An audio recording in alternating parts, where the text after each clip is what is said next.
오늘 예수님의 족보에 대해서 한번 살펴보도록 하겠습니다. 다음 주도 이제 대강절이니까 예수님께서 어떻게 태어나셨는가 우리가 좀 잘 아는 것이 참 중요할 것 같아서요.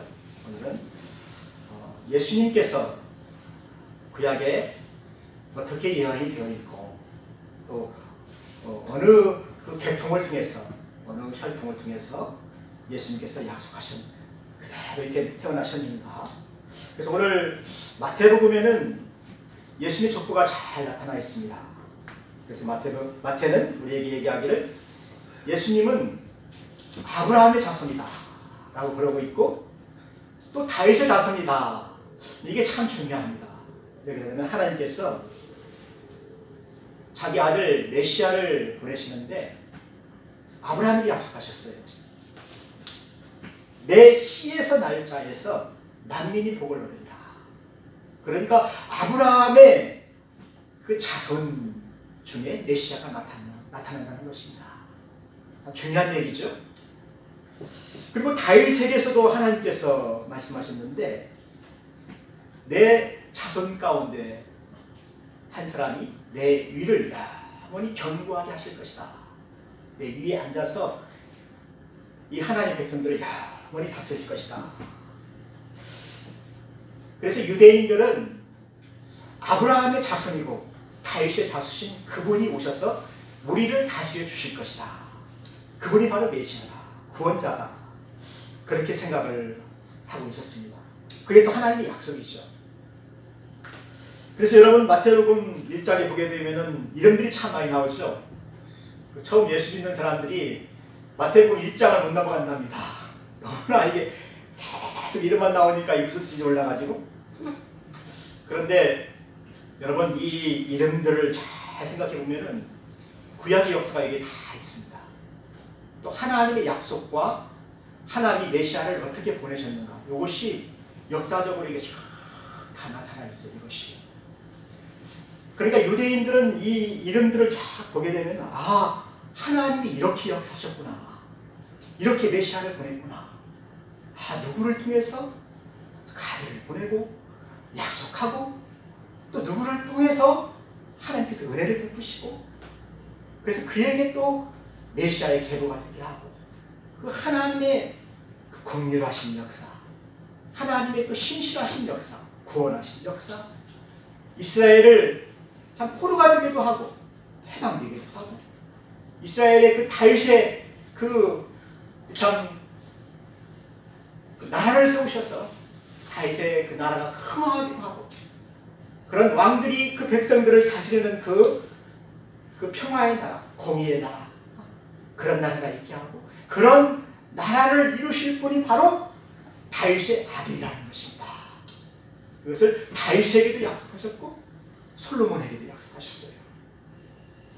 그래서 오늘 말씀을 보게 되면 왜 이런 계보가 중요한가? 이것이 바로 하나님의 신실하심이라는 것입니다. 하나님께서 이렇게 메시아를 보내셨다. 여러분 누가복음에 보게 되면은 참 이 계보가 요셉과 마리아에서부터 시작해가지고 그 아담 하나님까지 이렇게 쭉 계보가 이렇게 이어집니다. 그러니까 누가복음에는 창조주이신 하나님의 아들이 바로 그 아담 위에 있다는 것입니다. 하나님 위에 있다는 하나님과 함께 계시다는 것이죠. 그러니까 이 참 아브라함 이전에 계셨던 그 그리스도가 이제 어떻게 됩니까? 아담을 통하여서 약속이 되잖아요. 하나님께서 창세기 3장 15절에 여자의 후손은 내 머리를 상하게 할 것이다. 그리고 그는 그의 발꿈치를 상하게 할 것이다. 이것이 바로 아담이 믿었던 아담의 복음입니다. 그러니까 하나님께서 아담에게도 메시아를 약속하셨어요. 하나님의 아들이 와서 여자의 후손으로 오는데 그 자손이 그 후손이 사탄과 모든 악한 자들을 다 멸하실 것이다. 그의 머리들을 다 상하게 할 것이다. 이것이 바로 구원이라는 것입니다. 이것을 아담의 자녀인 아벨이 믿었고 그의 자녀인 또 아담의 자녀인 셋이 믿었다는 것입니다. 그래서 이 믿음이 계속 흘러가다가 셋의 후손 중에 아브라함이 있어요. 이 아브라함이 이제 하나님의 백성이 되는 것이죠. 아브라함이 하나님의 약속을 믿고 떠날 때는 무엇을 믿고 떠나냐면은 하나님이 자손을 준다고 해요. 자손. 아들을 준다고. 왜냐하면 아브라함이 아들이 없었거든요. 그리고 아브라함이 하나님의 말씀대로 떠나게 되면 하나님이 그에게 지시하는 땅이 있는데 그게 가나안 땅이었습니다. 그 땅을 기업으로 주겠다. 아들을 주고 땅을 주겠다. 그래서 아브라함의 자손들이 어떻게 됐습니까?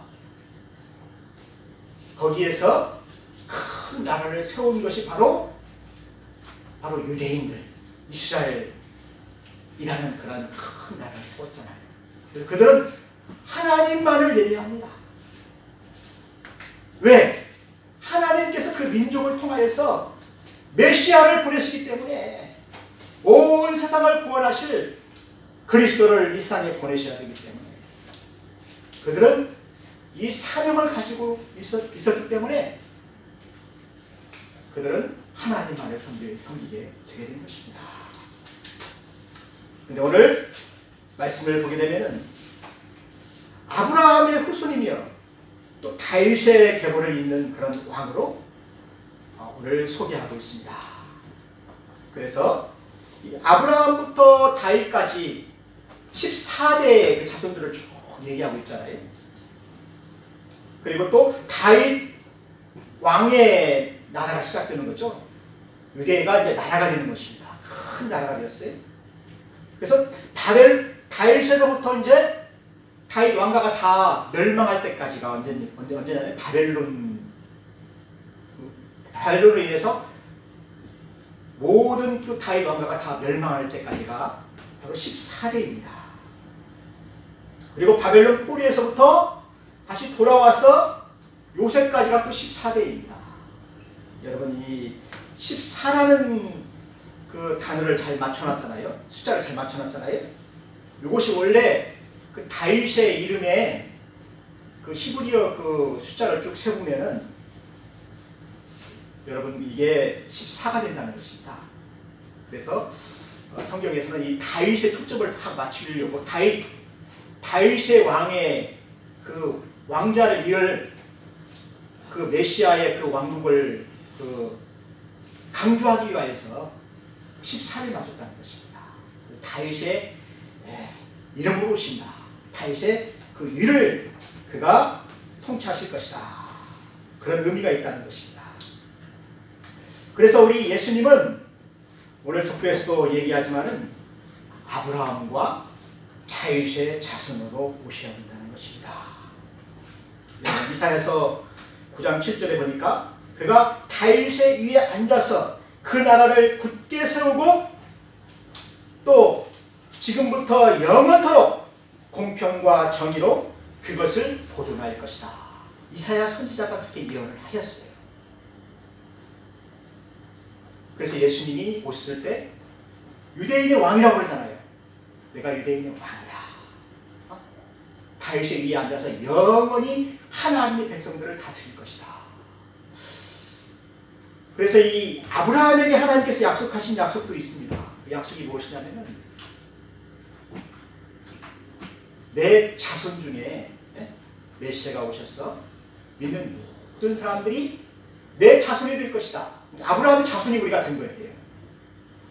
그리고 그 씨로 말미암아 그 모든 아브라함의 자손이 복을 받을 것이다. 하나님의 백성이 되겠다라는 것입니다. 그러니까 우리는 예수 그리스도를 믿음으로 말미암아 아브라함의 자손이 된 것이죠. 하나님의 백성이 된 거예요. 근데 그의 나라를 예수님이 영원히 다스린다는 약속입니다. 그래서 우리는 아브라함에게 약속한 그 말씀대로 내 씨로 말미암아 복을 받을 거예요. 예수님으로 말미암아 우리가 하나님의 백성이 되게 되었다는 것입니다. 여러분, 그래서 장차 오실 메시아는 이제 다윗의 왕이 앉아서 영원히 우리를 다스리는 것입니다. 우리 하나님의 백성이 되는 것입니다. 그리고 레미야 23장 5절에 보게 되면은 다윗의 의로운 가지라고 이렇게 이야기하고 있습니다. 그 메시아가. 그리고 그 메시아는 에스겔서에 보게 되면은 내 종 다윗이라고 또 얘기하고, 또 그가 온 땅을 다스릴 것이다, 그렇게 이야기하고 있습니다. 사랑하는 성도 여러분, 오늘 말씀을 보게 되면은 아브라함이 이삭을 낳았잖아요. 하나님께서 약속하신 대로 그 씨를 주셨습니다. 메시아를 낳을 수 있는 그 아들을 주셨다는 거예요. 그 씨를 주셨다는 거예요. 그게 바로 누구냐면은 아브라함의 아들 이삭입니다. 약속하신 대로 씨를 주셨잖아요. 아브라함이 원래 아이를 못 낳았어요. 아이가 없었어요, 그 집안에. 그래서 75세에 그 약속을 받았는데 100세의 아들을 얻게 된 것입니다. 25년 동안 기다려가지고 이삭을 낳았어요. 그래서 그 이름대로 웃음이잖아요. 웃음. 기쁘다는 것입니다. 아, 하나님께서 이제 메시아를 보내실 그 씨를 주셨다. 그래서 기쁘다는 것입니다. 그래서 이삭이에요, 이삭. 아이를 못 낳는데 하나님이 아이를 낳게 하셨잖아요. 기적입니다. 그리고 이삭은 또 야곱을 낳았잖아요. 또 야곱이 계속 아들을 낳아가지고 또 누구를 낳았습니까? 유다를 낳았잖아요. 유다. 여러분, 유다는 원래 찬양이라는 그런 의미가 있는데, 창세기 38장에 보게 되면은 그 유다에 대해서 잘 나옵니다. 유다가 원래 그 야곱으로부터 축복을 받을 때 어떤 축복을 받게 됐냐면은 이스라엘 다스릴 자가 내게서 나올 것이다. 여러분, 그게 어디에 나옵니까? 창세기 48장에 나와요. 48장에 보게 되면은 그 유다의 축복이 아주 잘 나타납니다. 근데 그 유다가 그 아이가 셋이 있었어요. 누구입니까? 에이라는 그 장자가 있었잖아요. 그 다음에 오난이 있었고 셀라가 있었잖아요.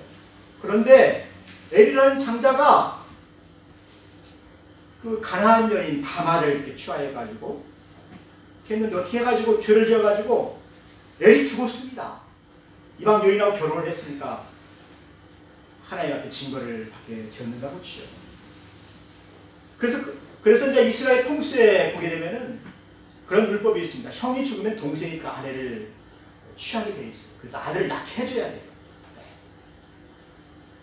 그래서 오난이 또 취했는데 오난도 죽었습니다. 그러니까 유다가 이제 더 이상 아들을 더 주었다가는 아들이 다 죽게 생겼어요. 나머지 한 아들이 누굽니까? 셀라가 아직 어려요. 그래서 이 다말에게 기다리라고 했습니다. 근데 다말이 계속 기다렸는데도, 셀라가 장성을 하는데도 셀라를 안 주는 거예요. 근데 다말은 아이를 갖고 싶어요. 왜냐하면 아이를 가져야만이 기업을 있잖아요. 상속을 받잖아요. 그래서 다말이 그 시아버지를 속였습니다. 분장을 해가지고, 창녀처럼 분장을 해가지고 시아버지 유다를 속여서 아이를 갖게 돼요. 그 아이가 누구냐면은 베라스와 세라입니다. 베라스와 세라를 낳게 된 거예요. 근데 그것을 오늘 마태복음에 보게 되면 아주 자세하게 얘기하고 있잖아요.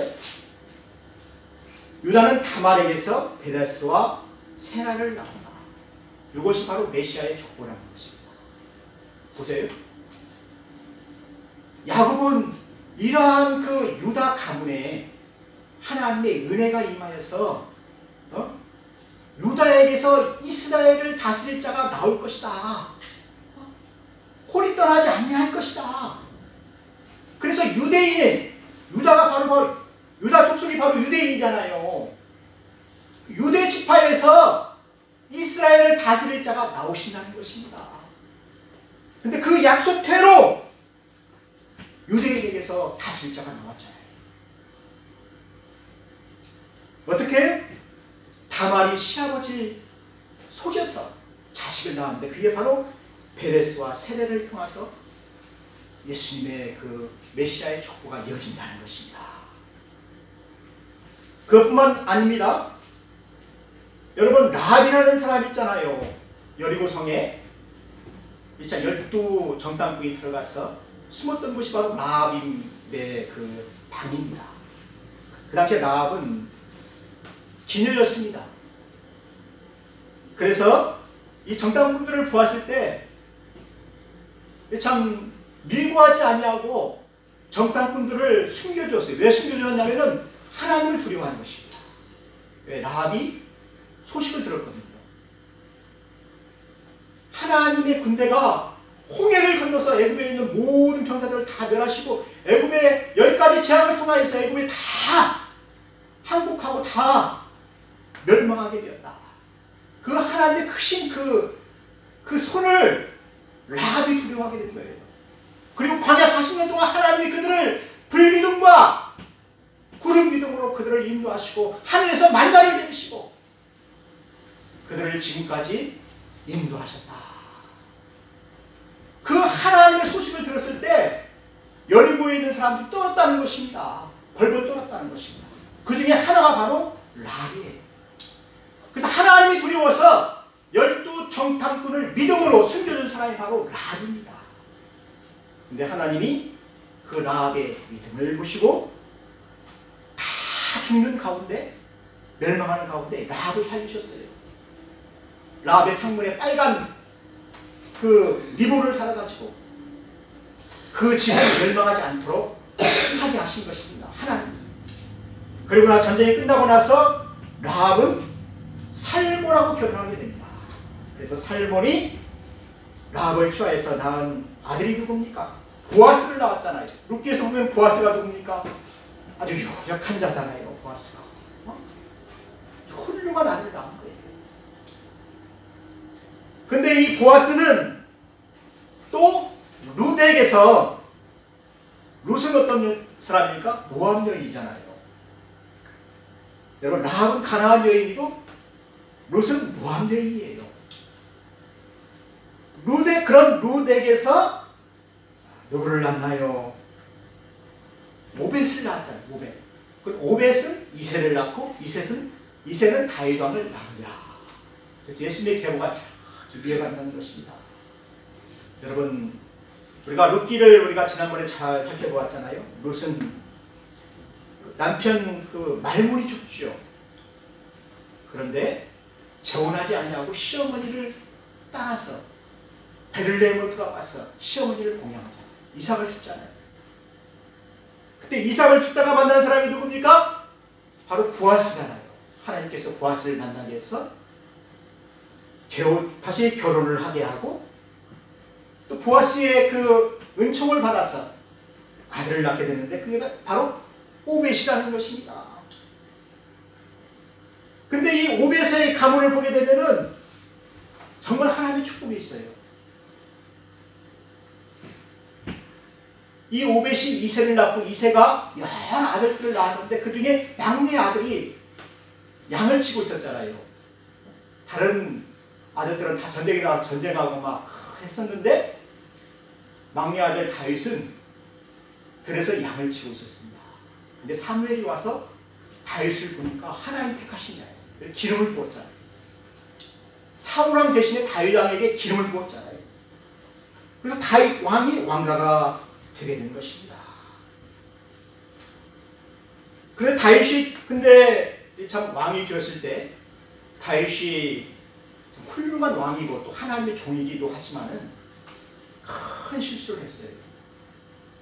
어떤 실수를 했냐면은 오늘 성경에는 우리아의 아내에게서라는 말이 있죠. 우리아의 아내를 범했다는 것입니다. 그리고 우리아의 그 아내에게 잉태한 그 소식을 듣고 이것을 은폐하기 위해서 자기가 한 것이 아니고 우리아가 참 잉태한 것이다. 그렇게 속이려고 우리아를 전쟁에서 불렀죠. 근데 그날 밤에 우리아가 잠을 자지 않습니다. 아내하고. 그러니까 참 다윗이 계획한 것이 무엇이냐면은 야 우리아를 죽이고 우리아의 아내 밧세바가 과부가 되게 되면 내가 그를 취하해서 그가 임신했다 이렇게 얘기를 해야 되겠다. 그래서 우리아의 그 충성스러운 그 장군을 갖다가 전쟁에 내보내가지고 죽였다는 거예요. 살인을 한 것이죠. 그가 왜 그랬습니까? 그가 죄 때문에 그런 것이죠. 자기 죄를 숨기려고 그런 것이죠. 그렇게 훌륭한 왕도 자기 죄로 인하여서 참 그런 큰 죄를 지었다는 것입니다. 그런데 하나님은 그러한 그 다윗을 용서하셨어요. 그리고 다윗에게 약속하셨어요. 네가 낳은 그 아들 중에 솔로몬을 통하여서 내가 메시아를 보내겠다. 이것이 바로 하나님의 긍휼이고 하나님의 자비시죠. 그래서 여러분, 원래 그 밧세바가 그 다윗하고 이렇게 간통을 해가지고 낳은 첫째 아들이 있었습니다. 근데 첫째 아들이 열병으로 죽어요. 그리고 밧세바가 낳은 아들이 둘째, 셋째, 넷째까지 있습니다. 셋째가 나단이고 넷째가 솔로몬이에요. 솔로몬이 왕이 되게 하기 위해서 다 패하고 막내 아들을 하나님께서 택하신 거예요. 그 왕위를 막내 아들에게 왕위를 내리게 하신 목적이 있습니다. 솔로몬은 다윗의 아들이라는 것입니다. 우리아의 아들이 아니고 다윗의 아들이라는 것입니다. 그래서 그 왕위를 막내 아들에게 준 거예요. 그리고 첫 번째 간통에서 낳은 그 아들 결혼하기 전이니까 이게 문제가 많잖아요. 그래서 하나님 죽이신 거예요. 그리고 둘째, 셋째 노심스러우니까 아예 넷째로 솔로몬을 세우셔서 그 왕위를 경국해 하셨다는 것입니다. 여러분, 하나님께서 인류를 구원하기 위해서 약속하신 것을 그렇게 신실하게 지키시는 거예요. 그래서 다윗을 통해서 낳은 아들이 보게 되면 쭉 이스라엘의 왕이 되잖아요. 유대의 왕이 되잖아요. 쭉 다스리는데 14대까지 이렇게 다스리다가 그들이 죄를 지어서 어떤 죄를 지었냐면 우상을 섬기고 안식일을 범하고 또 하나님을 배반한 그런 죄를 지니까 이제 바벨론을 통해서 그들이 포로가 된 거예요. 포로가 되어가지고 다 끌려갔습니다. 여구냐 때, 여우냐기일 때 그들 포로로 다 끌려가게 되고 또 에레미야 52장에 보게 되면 시드기야 왕 때 또 다 끌려가게 돼요. 그래서 1차, 2차, 3차, 4차까지 그들 포로로 다 끌려가게 됩니다. 그래서 포로 생활을 하게 되는 거예요. 그때까지가 또 14대입니다. 근데 여기 그 이스라엘 왕들의 그 계보를 쭉 보게 되면은 세 왕이 빠졌어요. 아하시아하고 요아스하고 아마샤라는 이 왕이 빠졌습니다. 이것은 이제 고의로 이렇게 누락을 하게 됐는데 이 왕들은 하나님 보시기에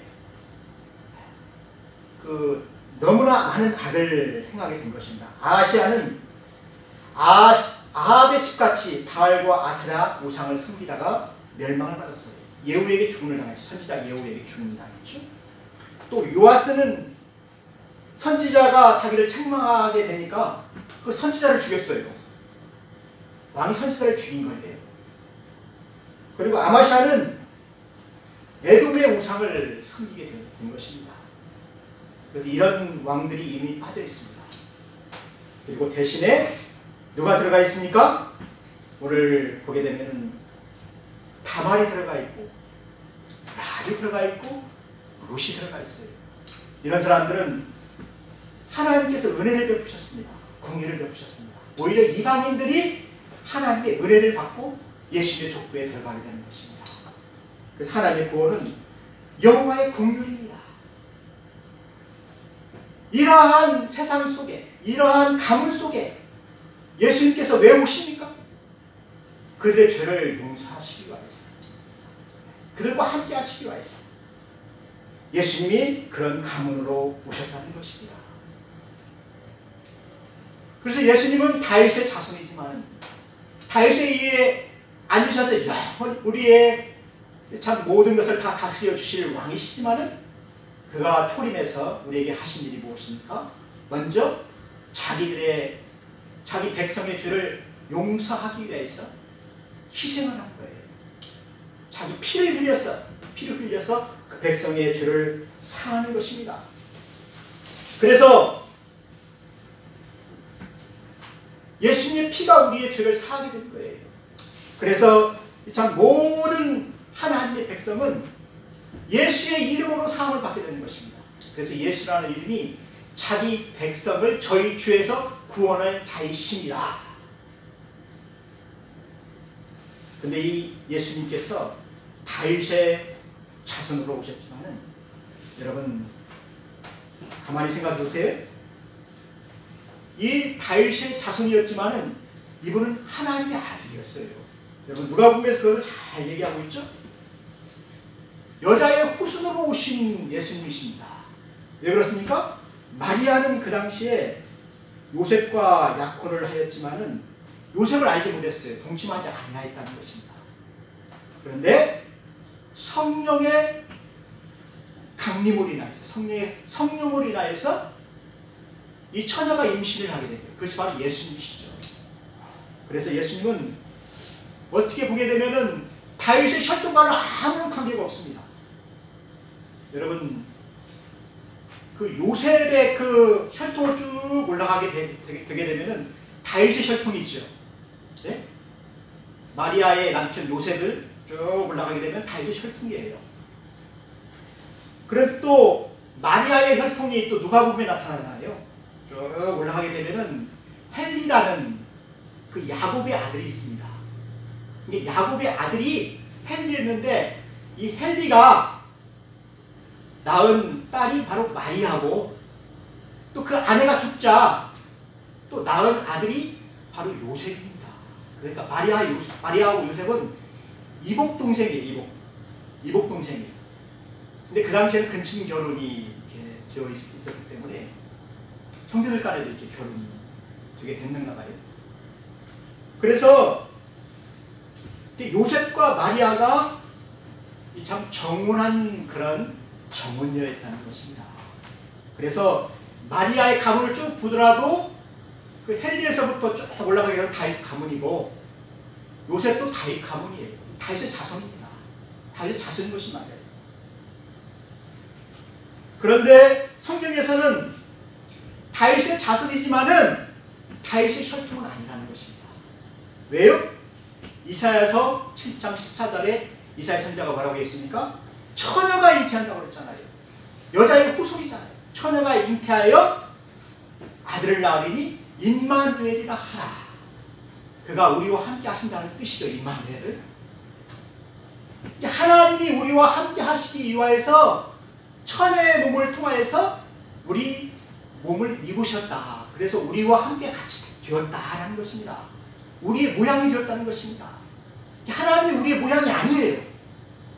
그런데 우리와 같은 모양이 되기 위해서 마리아를 택했다는 것입니다. 그래서 마리아는 일찍 그 어머니를 여의었기 때문에 성전에서 살았다는 것입니다. 성전에서 그 헌신하는 여자들이 어렸을 때부터 성전에 자라는 것이 있었잖아요. 성전에서 봉사하고 헌신하였어요. 마리아가 어렸을 때. 근데 요셉은 아버지와 같이 이렇게 살았기 때문에 살다가 이제 정혼할 나이가 되니까 요셉과 마리아가 정혼을 하게 되고 결혼을 기다리게 된 것입니다. 그런데 참 그런 그 마리아에게 갑자기 천사가 나타나서 뭐라고 합니까? 내가 이 참 성령이 너를 덮어서 네가 이제 메시아를 낳을 것이다. 이것이 바로 여자의 후손입니다. 유대인들이 기다리는 그 여자의 후손. 내가 메시아를 낳고 나왔으면 좋겠다. 그런 약속이 바로 마리아를 통하여서 이루어지게 되는 것입니다. 사랑하는 성도 여러분, 오늘 마리아는 하나님의 은혜를 입어서 참 그가 참 잉태되었을 때 그가 하나님께 기뻐하며 그렇게 고백하였습니다. 내가 주의 계집 중이니 주님의 뜻대로 되기를 원하나이다. 내가 참 하나님의 종이오니 하나님의 뜻대로 사용하십시오. 그래서 마리아는 메시아를 낳게 되었고, 또 요셉은 처음에는 두려워했어요. 왜냐하면 자기가 마리아를 동침하지 아니하였는데 아이를 갖잖아요. 큰일 났잖아요. 그래서 조용히 끊고 자였는데 성령이 어떻게 합니까? 그것을 알려주죠. 천사가 와서 요셉에게 뭐라고 합니까? 다윗의 자손 요셉아, 내 아내 마리아 데려오기를 무서워하지 말라. 저에게 잉태된 자는 성령으로 된 것이다. 성령으로 말미암아 마리아가 잉태되었다는 것을 알려주는 것입니다. 사랑하는 성도 여러분, 오늘 말씀을 통해서 저는 다시 한번 생각해봅니다. 천하 만민이 이 아브라함의 씨로 말미암아 복을 얻으리라는 그 약속이 그대로 이루어지기까지 하나님이 신실하셨다는 것입니다. 그 약속을 지키셨다는 것입니다. 유다를 통해서, 또 그 후손들을 다말을 통해서, 또 보아스를 통해서, 롯을 통해서, 또 이스라엘의 왕들을 통해서 계보를 이어가다가 하나님께서 그 계획하신 대로 14대 그래서 40대 동안 이렇게 쭉 역사가 이어가면서 마지막 때 그 요셉을 통해서, 다윗의 자손 요셉을 통해서 마리아와 결혼을 하게 돼서 아들을 낳으니 바로 그가 메시아라, 예수라, 자기 백성을 저희 죄에서 구원할 자이십니다. 여러분, 예수는 그래서 이 땅에 오신 메시아이십니다. 우리와 함께 하기 위하여서 우리 몸을 입으신 하나님의 아들이십니다. 여러분, 12월에는 예수님이 탄생하신 이 참 달이에요. 우리가 크리스마스를 준비하면서 그 예수님을 다시 한번 우리가 기뻐하고 즐거워하는 그런 시간이 되었으면 좋겠습니다. 같이 기도하겠습니다. 하나님 아버지, 죄를 구원하시기 위하여서 참 인간의 참 몸으로 오신 참 예수님, 또 다윗과 아브라함의 자손으로 오신 예수님, 우리가 이 예수님을 감사하고 예수님을 왕으로 영접할 수 있도록 축복하여 주옵소서. 예수님의 이름으로 기도했습니다. 아멘.